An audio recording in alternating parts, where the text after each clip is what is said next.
Captain Lisa Morgan stood on the bridge of the HSS Liberty, watching the massive space station called Nexus Prime through the main viewing screen. The station was huge, bigger than most moons, and it housed the Galactic Cooperative Council. Ships from hundreds of different alien species moved around the station like insects around a bright light. Lisa had been to Nexus Prime many times, but today felt different. Something was wrong. The communication panel beeped, and Lisa walked over to answer it. The face of Ambassador Henry Clark appeared on the screen. He looked tired and worried. His usually neat hair was messy and his eyes showed fear. Lisa had known Henry for 5 years and she had never seen him look this bad. "Lisa, we need to talk right now," Henry said. His voice was shaky. "Something terrible has happened in the council meeting. I need you to prepare the ship for immediate departure." Lisa felt her heart beat faster. "What happened, Henry? You look like someone died." Henry rubbed his face with his hands. "Maybe someone did die. Maybe all of us." He paused and took a deep breath. "The council just gave humanity an ultimatum. They want us to surrender everything, our ships, our freedom, even our bodies." Lisa sat down in her captain's chair. "Tell me everything." Henry began to speak, and his words made Lisa's blood run cold. The 5 most powerful alien species in the galaxy had met in secret. The Vorthak looked like giant lizards and controlled most of the galaxy's military. The Zephyrians were like huge insects and managed all trade routes. The Ethereals were made of living crystal and handled all technology sharing. The Noctirans lived in water and controlled food production. The Luminals were beings of pure energy who managed communications across space. These 5 species had decided that humans were too dangerous to exist freely. They said humans grew too fast, learned too quickly, and made friends with too many younger species. The council was afraid that humans would upset the balance of power they had maintained for thousands of years. They gave us 72 hours. Henry continued. "We have to surrender our entire space fleet to them. Every ship, every weapon, everything. Then they want us to submit to genetic changes. They want to make us less aggressive and less independent. Finally, they want to put council supervisors on every human world and colony." Lisa stood up so fast her chair spun around. "They want to change our DNA? They want to control our minds?" "That's exactly what they want," Henry said. "They called it corrective modification for the good of galactic peace. They said humans are too unpredictable and too creative. They think we're a threat to their perfect order." Lisa walked to the viewing screen and looked out at the alien ships. Some of those ships belonged to species that humans had helped. Humans had shared technology with them, traded with them, even fought alongside them against pirates and raiders. Now their leaders wanted to destroy everything that made humans human. "What happens if we refuse?" Lisa asked. Henry's face became even more grim. "Complete isolation. No trade, no communication, no travel through council space. And if we try to resist, they'll use military force. The Vorthak commander made it very clear that they have enough ships to turn Earth into space dust." Lisa felt anger building inside her chest. Humans had joined the galactic community only 50 years ago. They had worked hard to earn respect and friendship with other species. They had helped solve problems, shared discoveries, and brought new ideas to old challenges. Now the ancient powers wanted to crush them simply for being different. "I need to contact Admiral Brooks on Earth," Lisa said. "This decision is too big for any one person." Henry nodded. "I already sent a message through official channels, but it will take hours to reach Earth through council communication systems. Your ship has faster transmitters." Lisa turned to her communications officer. "Lieutenant Carter, open an emergency. Channel to Earth. Direct transmission to Fleet Command." The young officer worked quickly at his station. "Channel open, Captain. Admiral Brooks is standing by." Admiral Kevin Brooks appeared on the main screen. He was an older man with gray hair and serious eyes.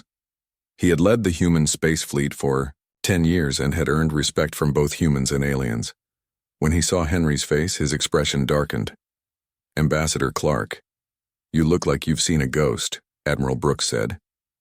Henry quickly explained the council's ultimatum. As he spoke, Admiral Brooks's face became harder and harder. Other officers gathered around him on Earth, and Lisa could see shock and anger on their faces. 72 hours. Admiral Brooks repeated when Henry finished.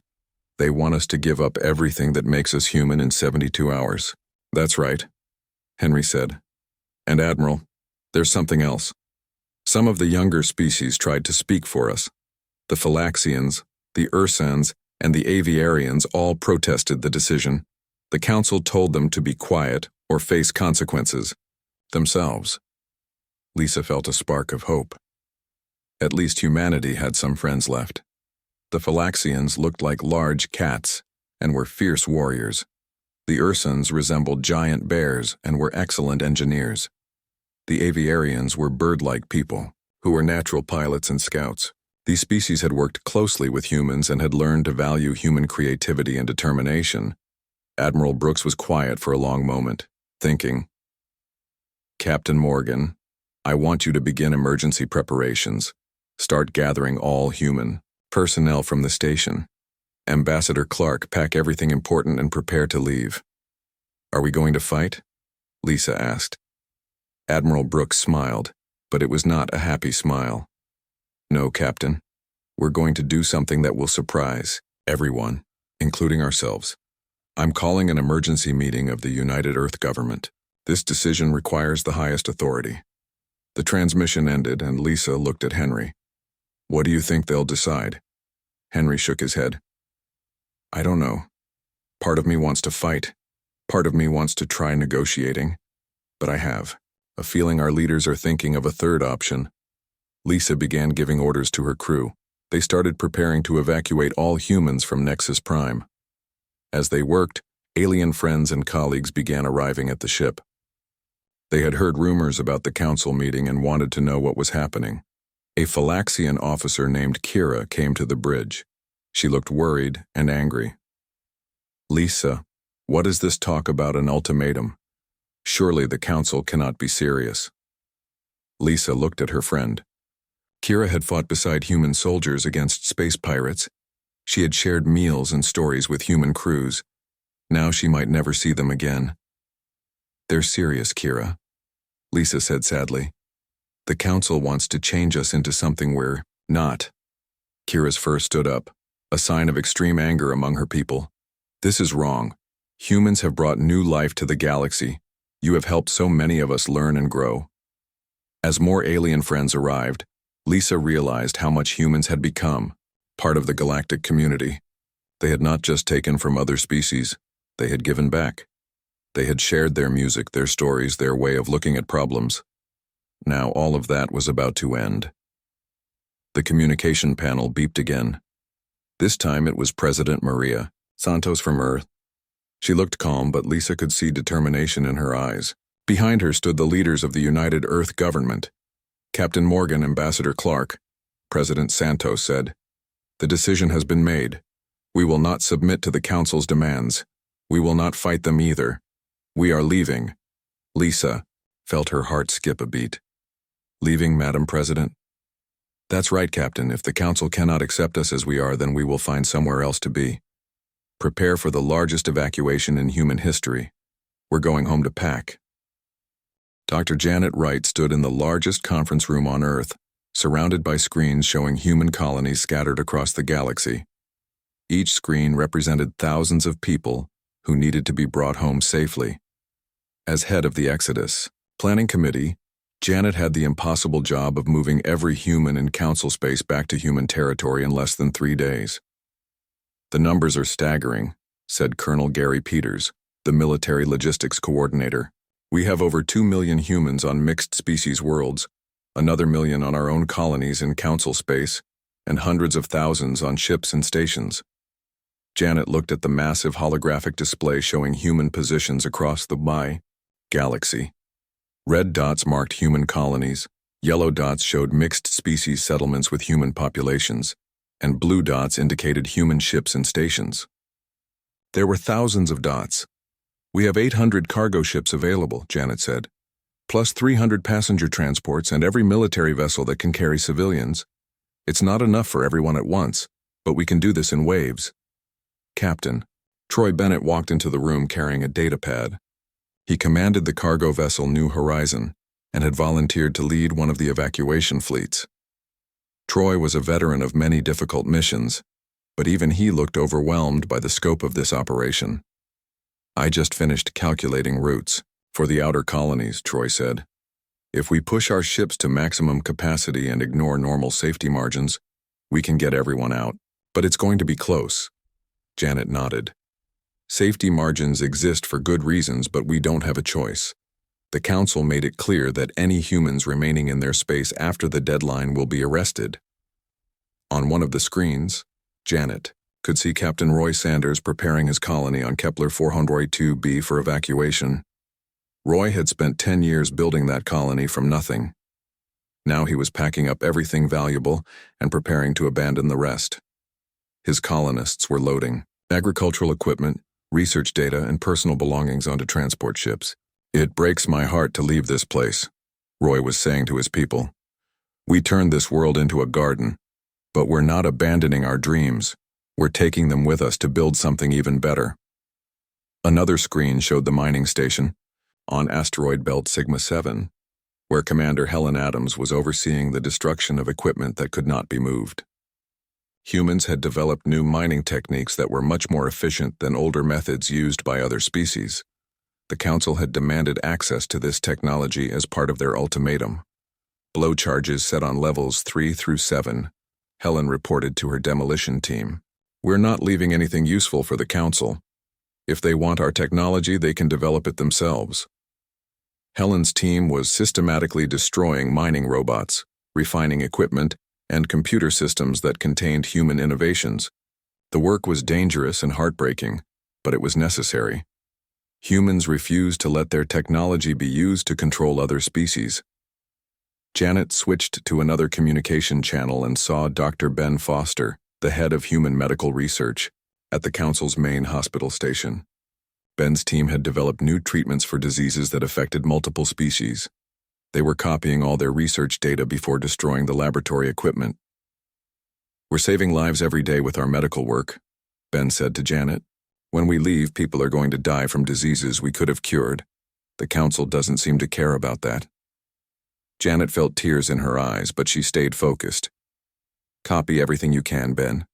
We'll set up new medical facilities and continue the research. We might not be able to help people in Council space, but we'll be ready if they ever change their minds." As the evacuation continued, reports came in from across the galaxy. The reactions of alien species were mixed and often surprising. Captain Troy Bennett sent updates from his stops at various mixed-species colonies. "The Phylaxians are furious," Troy reported from the Cygnus colony. "Their representative here offered to provide ships to help with the evacuation. They said humans are their closest allies and they're disgusted by the Council's decision." At another colony, the reaction was different. "The Vorthak colonists seem relieved," reported Captain Amy Hill from her transport ship. "They keep saying that humans were too aggressive and that the galaxy will be more peaceful without us." But the most surprising reactions came from the younger species that had formed close relationships with humans. Ambassador Jim Clark, who was overseeing evacuations from the diplomatic quarter, sent an urgent message to Janet. "The Aviarian delegate just told me something incredible," Jim said. "Their government is considering withdrawing from Council space as well. They said if the Council can force humans to change their nature, they could do the same to any species." Janet felt hope mixed with sadness. Humans were not just losing their place in galactic civilization. They were causing other species to question the Council's authority. This could lead to massive changes across the galaxy. Captain Troy Bennett's ship, the New Horizon, was approaching the industrial world of Titan 7, where humans operated several factories in partnership with local species. Troy knew this would be one of the most difficult evacuations because humans and aliens had worked so closely together. When Troy arrived at the main factory, he found crowds of alien workers gathered around the human facilities. They looked confused and angry. A Ursan foreman named Gror approached Troy with obvious distress. "Captain Bennett, is it true that humans are leaving forever?" Gror asked. His voice was deep and sad.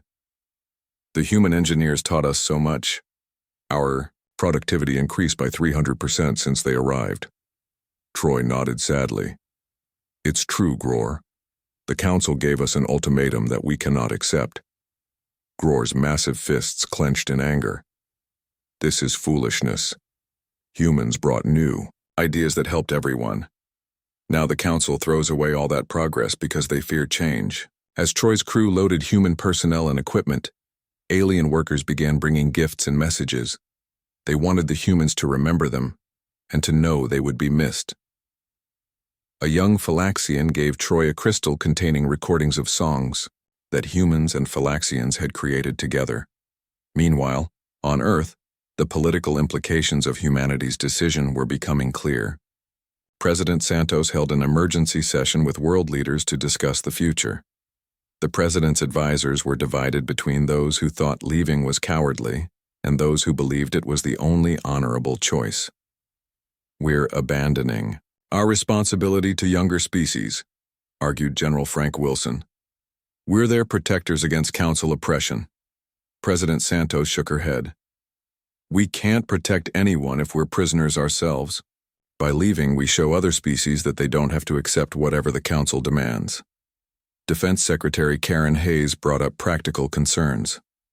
Our evacuation is being watched by every species in the galaxy. Some are calling us cowards. Others are calling us brave. Either way, we're making enemies and allies. President Santos looked out the window at the busy spaceport where evacuation ships were being loaded with supplies and equipment. History will judge whether we made the right choice, but I know this much. We will not let anyone destroy what makes us human.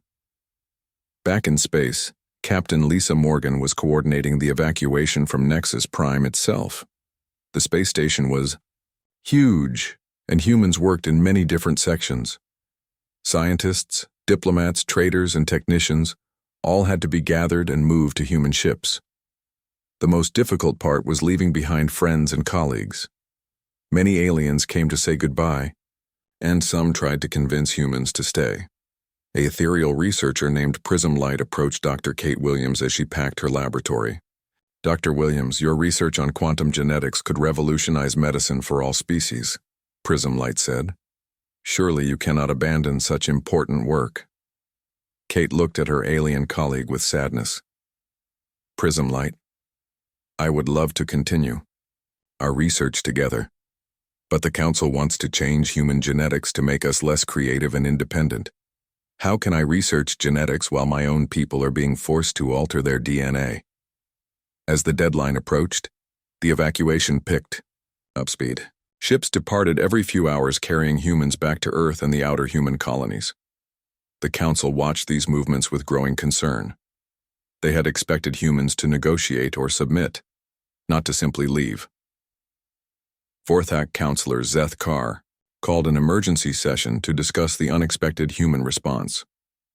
This exodus is not what we anticipated, he told the other Council leaders. We assumed humans would be reasonable. Ethereal Counselor Sign Crystal, who was younger and more progressive than most Council members, expressed doubts about their decision. Perhaps we should reconsider. Humans have contributed much to our civilization. But the older Council members refused to back down. Humans must learn their place, Zethkar insisted. If we allow them to defy us, other species will follow their example. As if to prove his point, reports began arriving that several younger species were questioning the Council's authority. The Phylaxians had officially protested the ultimatum. The Ursans were demanding explanations. The Aviarians were threatening to withdraw from Council committees. Janet Wright stood in the evacuation command center on Earth, watching as the last human ships departed from Council space. Admiral Kevin Brooks stood on the bridge of the flagship Earth's Pride, watching as the largest fleet in human history prepared for departure. Hundreds of ships stretched out in formation behind him, carrying the dreams and hopes of an entire species. This was the moment that would define humanity's future in the galaxy. The communication panel showed faces from across the fleet. Captain Lisa Morgan was there with the HSS Liberty. Captain Troy Bennett had the New Horizon loaded with colonists from the outer worlds. Commander Helen Adams commanded a destroyer escort. All of them waited for Admiral Brooks to give the order that would take humanity into the unknown. All ships report ready for jump, announced Lieutenant Sam Carter from the navigation station. Course set for the outer spiral, beyond Council territory. Admiral Brooks looked at the tactical display one last time. Behind them lay everything humans had built in Council space.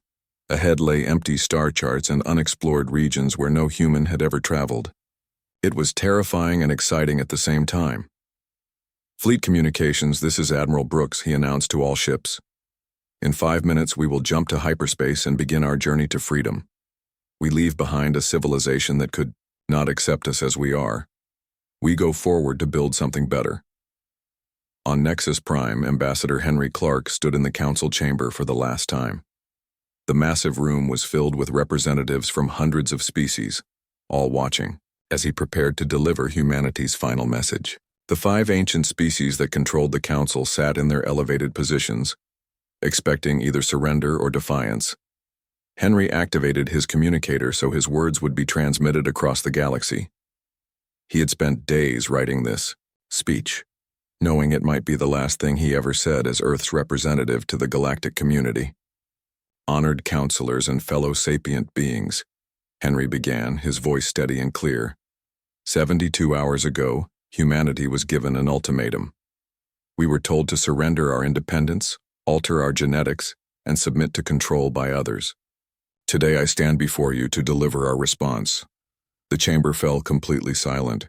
Even the translator devices seemed to pause as Henry's words echoed through the vast space. We choose freedom, Henry continued. We choose to remain who we are, even if it means leaving everything we have built here.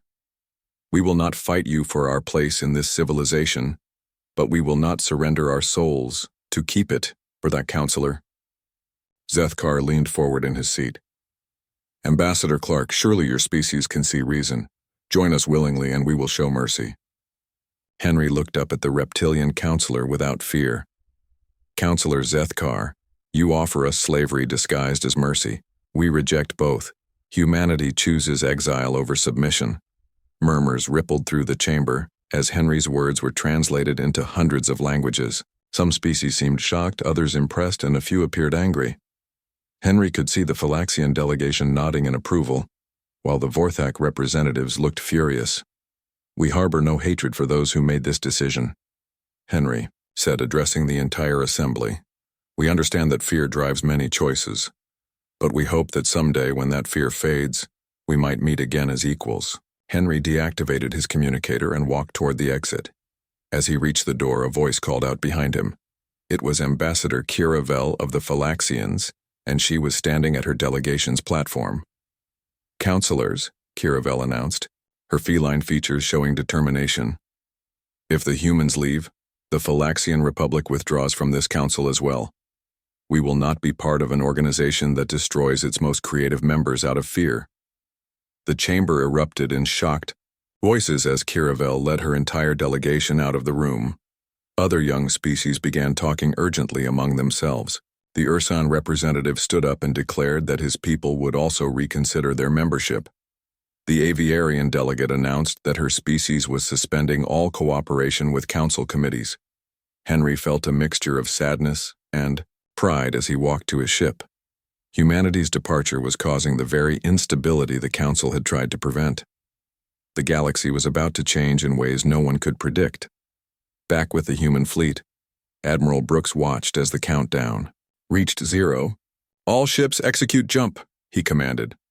The stars stretched into lines of light as hundreds of human ships entered hyperspace simultaneously.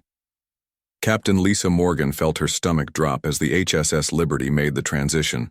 Around her, the bridge. Crew worked quietly, each person knowing they were part of something historic. Jump complete, reported Lieutenant Carter. All ships accounted for. We are now beyond Council territory. Admiral Brooks looked at the navigation display showing their position near the galactic rim. This region of space was largely unexplored, marked on star charts only as empty systems or no significant activity detected. It would be humanity's new home. Dr. Alex Freeman, the chief xenobiologist aboard the research ship Endeavour, was documenting the psychological effects of the exodus on both humans and aliens. His interviews revealed complex emotions that surprised even him. Most humans report feeling scared but also relieved, Alex noted in his log. They describe it as finally being free to be themselves without worrying about council approval. Many compare it to leaving a bad relationship. The alien reactions were more varied. The Phylaxians who joined our exodus seem energized, Alex continued. They talk about exploring new possibilities and building something revolutionary. The older species appear confused, and some seem worried about what we might do without their supervision. Captain Troy Bennett was dealing with practical concerns aboard the New Horizon. His ship carried families with children, and keeping everyone calm during such uncertainty required all his leadership skills. "Captain, the kids want to know if we'll ever see their alien friends again," reported Dr. Sarah Kim, the ship's child psychologist. "Some of them are very upset about leaving." Troy visited the ship's recreation area where human children were playing with holographic toys. A 10-year-old girl named Emma approached him with tears in her eyes. "Captain Bennett, will I ever see Zach again?" she asked. Zach was a young aviarian who had been Emma's best friend at the colony school. Troy knelt down to Emma's level.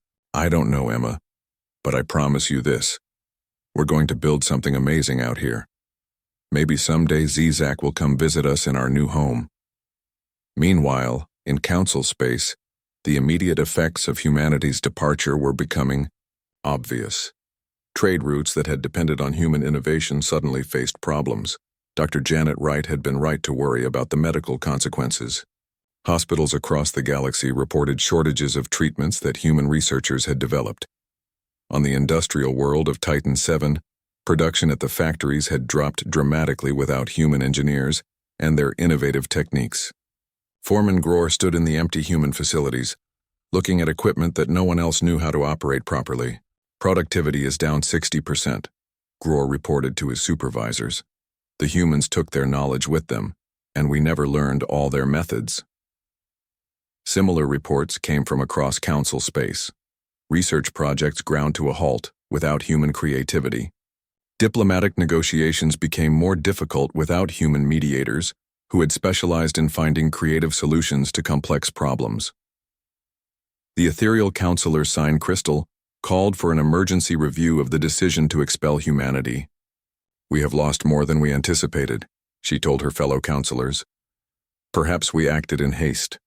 But Vorthak counselor Zeth Carr refused to admit any mistake. "Temporary disruptions are acceptable. The galaxy will be more stable without human unpredictability." The younger species that had followed humanity's example were organizing their own departures. The Phylaxians announced they were establishing a new confederation with humans. The Ursans declared independence from council oversight. The Aviarians suspended all military cooperation with council forces. Captain Diana Foster, commanding the exploration vessel Pathfinder, was part of the advanced scout group searching for suitable star systems in the outer spiral. Her mission was to find planets where humanity could establish new colonies far from council interference.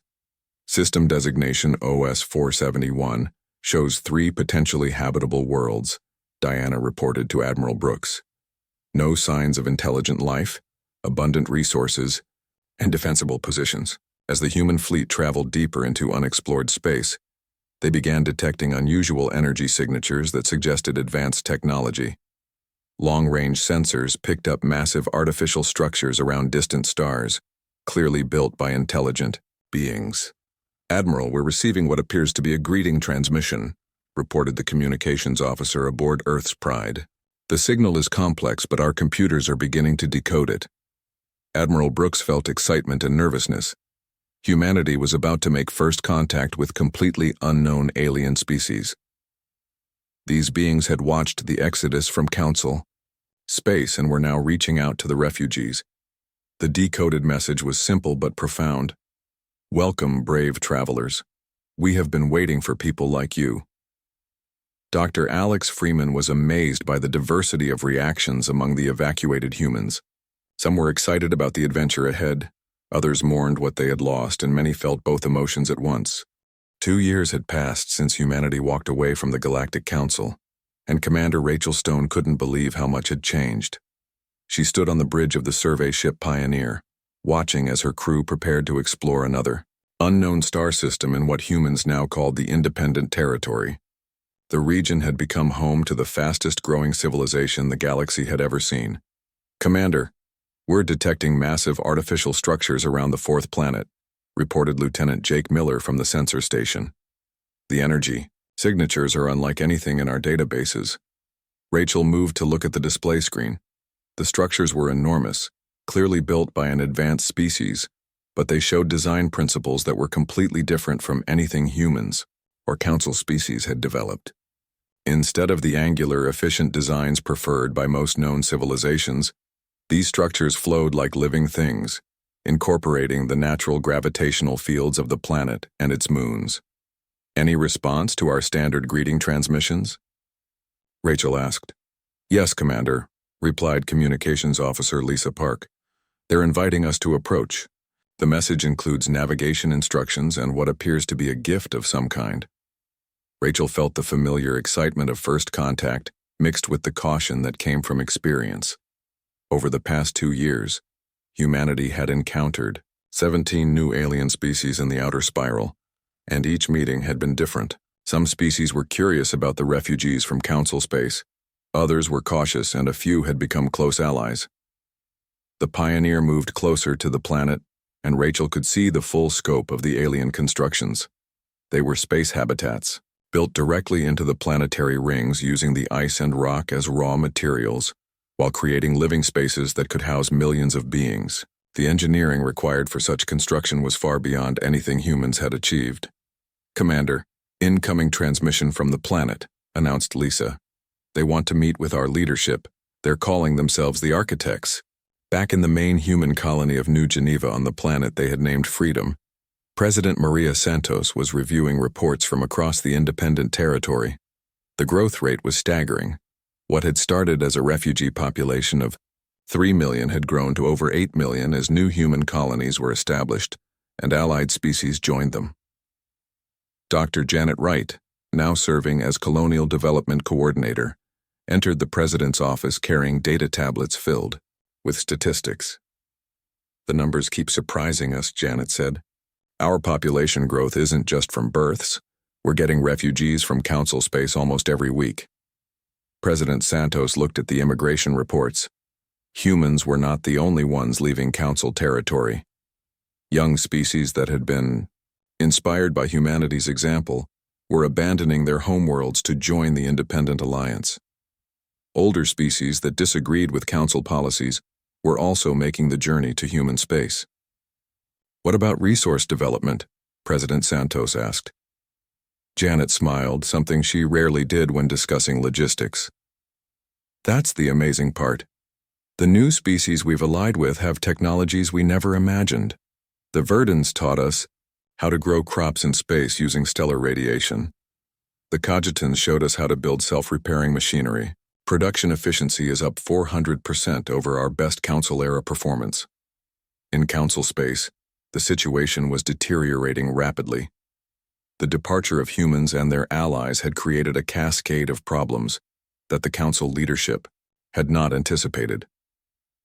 Trade networks that had operated smoothly for centuries were failing as younger species either left or refused to cooperate with Council mandates. Fleet Admiral Kevin Brooks, now commanding the Independent Alliance Defense Force, received regular intelligence reports about conditions in Council territory. The reports painted a picture of growing instability and declining influence for the ancient species that had dominated galactic politics for millennia. The Phylaxian Republic officially withdrew from all Council treaties last month, reported Intelligence Chief Colonel Gary Peters. They're establishing their own confederation with 12 other species. The Ursans are building independent trade routes that bypass Council space entirely. Admiral Brooks studied the tactical displays, showing the changing political map of the galaxy. What had once been a unified Council territory was now fragmented into multiple competing factions. Some species remained loyal to the old order, others had declared independence, and many were simply trying to avoid taking sides in what was becoming a galactic civil war. "What about military threats?" Admiral Brooks asked. "The Vorthak are building up their fleets," Colonel Peters replied. "Intelligence suggests they're planning some kind of action against the independent systems. They blame us for destroying their perfect order." Meanwhile, Captain Diana Foster was experiencing something unprecedented aboard the exploration vessel Pathfinder. Her ship had made contact with the architects, and what she learned changed everything humans thought they knew about galactic civilization. The architects were an ancient species that had been building massive space habitats for millions of years. They had watched the rise and fall of countless civilizations, including several that had preceded the current council. But they had never intervened in galactic politics because they had been waiting for a species that met their criteria for partnership. "Your species has proven something that we have been seeking for eons," explained the architect representative, a being of crystalline structure that spoke through controlled gravitational waves. "You chose principle over power, freedom over security, and growth over stability." Diana felt overwhelmed by the implications. "What exactly are you offering us?" The architect's crystalline form shimmered with patterns of light that Diana's translator interpreted as excitement. "Partnership in the great work. We will teach you to build stellar engines that can move entire star systems. We will share technology that can create matter from pure energy. But most importantly, we will help you understand your role in the galaxy's future."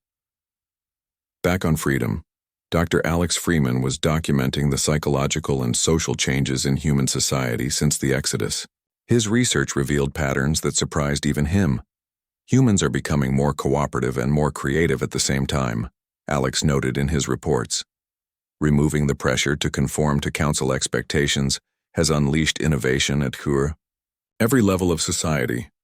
We're seeing breakthrough discoveries almost daily. The changes were visible everywhere. Human children who had grown up in the independent territory displayed problem-solving abilities that far exceeded their parents' generation. Adult humans were developing new art forms, new technologies, and new ways of organizing society that borrowed ideas from their alien allies while remaining distinctly human.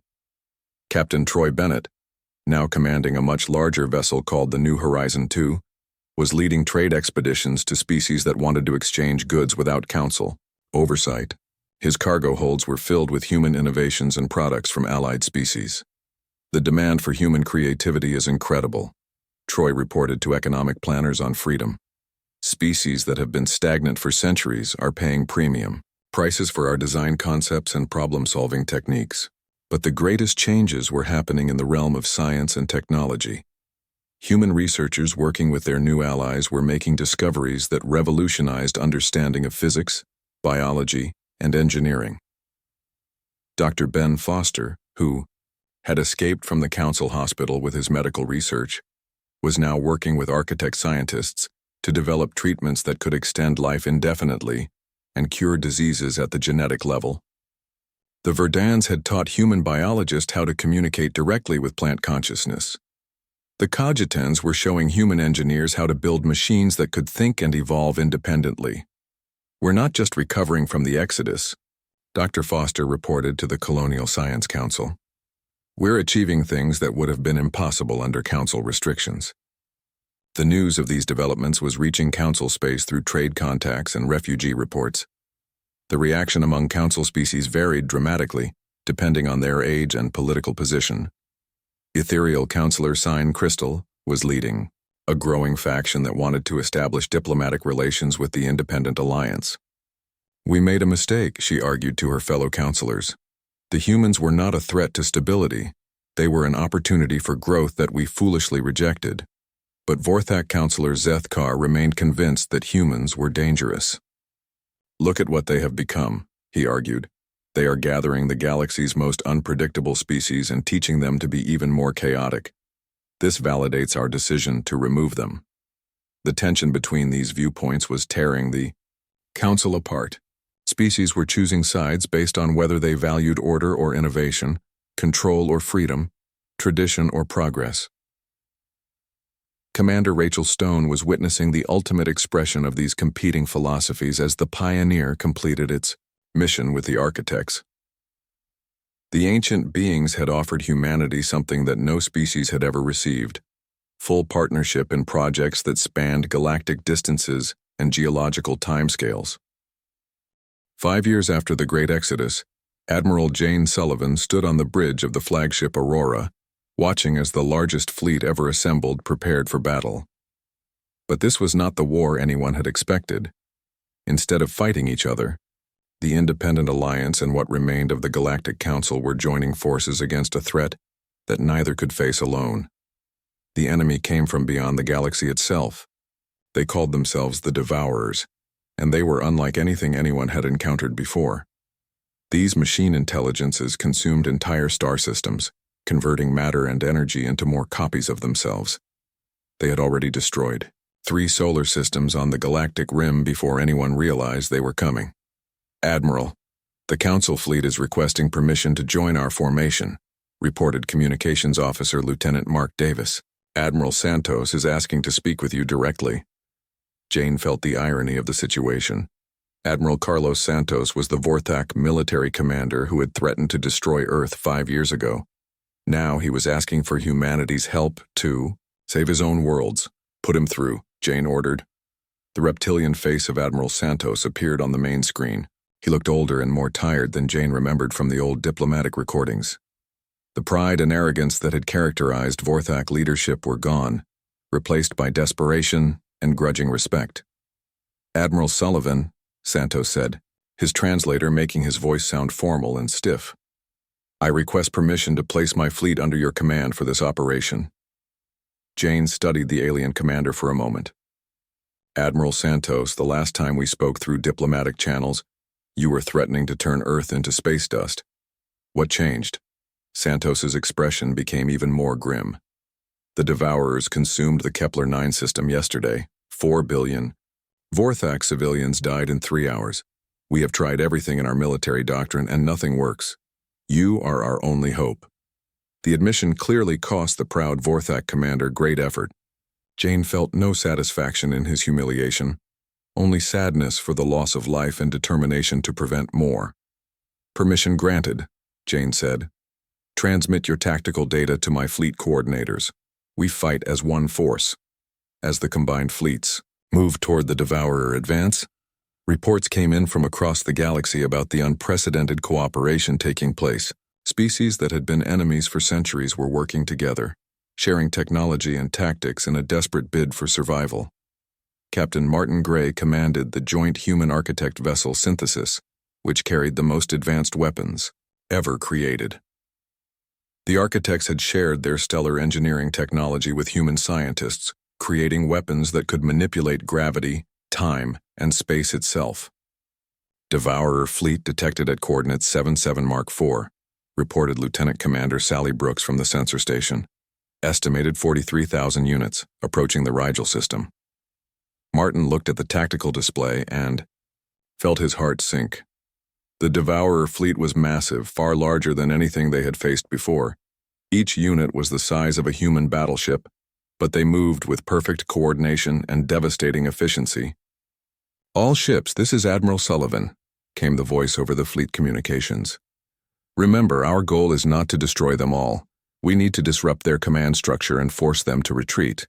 Intelligence suggests they operate through a hive mind that can be disrupted. The battle that followed would be remembered as the turning point in galactic history. Human creativity combined with architect technology and council military experience created tactics that no single species could have developed alone." Captain Diana Foster led a squadron of stealth ships equipped with Verdan biological technology that could hide their presence from Devourer sensors.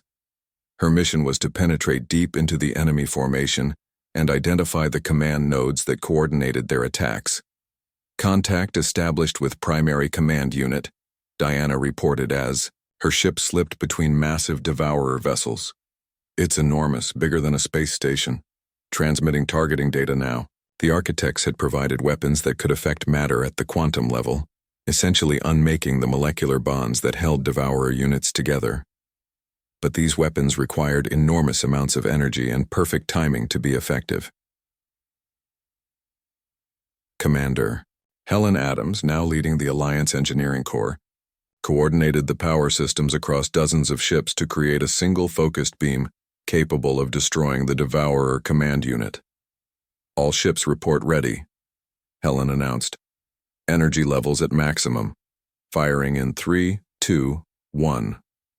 The combined beam lanced out across space, striking the massive command unit with the power of a small star. For a moment, nothing seemed to happen. Then the Devourer formation began to falter as individual units lost their coordination. But the victory came at a terrible cost. The energy required for the weapon had drained the power systems of half the Alliance fleet, leaving them vulnerable to counterattack. It was Admiral Santos and the Council fleet that moved in to protect the disabled human ships, taking heavy casualties in the process. President Maria Santos, now serving her second term as leader of the Independent Alliance, watched the battle reports from the command center on Freedom. The casualty numbers were staggering. Over 50,000 Alliance personnel and 30,000 Council troops had died in the engagement. But the strategy had worked. The Devourer fleet was retreating, their hive mind disrupted by the loss of their command structure. More importantly, the cooperation between former enemies had proven that the galaxy could unite against existential threats. "Madam President," said Dr. Janet Wright, who had become the Alliance's chief diplomatic coordinator, "we're receiving surrender requests from the remaining Devourer units. Apparently, destroying their command node broke their programming." "President," Santos felt relief wash over her. "Accept their surrender, but keep them isolated until we understand how they function. We can't risk them rebuilding their command structure." The aftermath of the battle brought unexpected opportunities for peace. Ethereal Counselor Sine Crystal, who had been leading the Council's reform movement, requested a formal meeting with President Santos to discuss a new relationship between their civilizations. The meeting took place aboard a neutral station built by the architects specifically for diplomatic purposes. President Santos arrived with a small delegation including Admiral Sullivan, Dr. Wright, and Ambassador Henry Clark, who had come out of retirement for this historic occasion. Counselor Sine Crystal brought representatives from all the Council species, including Admiral Carlos Santos, who had requested to attend personally. The Vorthak commander looked uncomfortable in the diplomatic setting, but his presence sent a clear message about the Council's serious intentions. "President Santos," Counselor Sine Crystal began, her crystalline form shimmering with patterns that indicated sincere respect, "the Council acknowledges that our ultimatum 5 years ago was based on fear rather than wisdom. We drove away our most valuable allies when we should have celebrated our differences." President Santos had prepared for this moment, but she still felt the weight of history as she responded. "Counselor Sine Crystal, humanity bears no grudge against the Council or its member species. We understand that fear drives many decisions, but we cannot simply return to the old relationship." Admiral Sullivan stepped forward with a proposal that she and her staff had been developing since the battle. "We suggest a new model, 2 separate but allied civilizations. The Council and the Independent Alliance would maintain their distinct identities while cooperating on mutual interests." The negotiations took 3 weeks, but the result was the Treaty of 2 Stars, named for the binary system where the talks took place. The agreement established mutual defense pacts, shared scientific research and cultural exchange programs while preserving each civilization's right to govern itself. Ambassador Henry Clark had the honor of signing the treaty on behalf of humanity. As he placed his signature on the historic document, he thought about how much had changed since that terrible day when he delivered humanity's final message to the Council. "This treaty represents more than peace between our civilizations," Henry said at the signing ceremony. "It represents the galaxy's maturation from a place where conformity was demanded to one where diversity is celebrated." The signing was broadcast across both civilizations, and the reaction was overwhelmingly positive. Humans and their allies celebrated not just the peace, but the validation of their choice to walk away rather than submit. Council species, especially the younger ones, saw the treaty as proof that change was possible without destruction. Captain Troy Bennett, now commanding a diplomatic transport, was part of the first exchange program between the civilizations. His ship carried human students to study in Council universities while bringing alien students to human institutions. "The kids are excited about everything," Troy reported to the cultural exchange coordinators. "They want to learn alien languages, try alien foods, and make friends across species lines. They don't understand why their parents' generation fought in the first place." Dr. Alex Freeman, continuing his research on social development, found that the children who grew up during the Exodus were becoming natural ambassadors between the civilizations.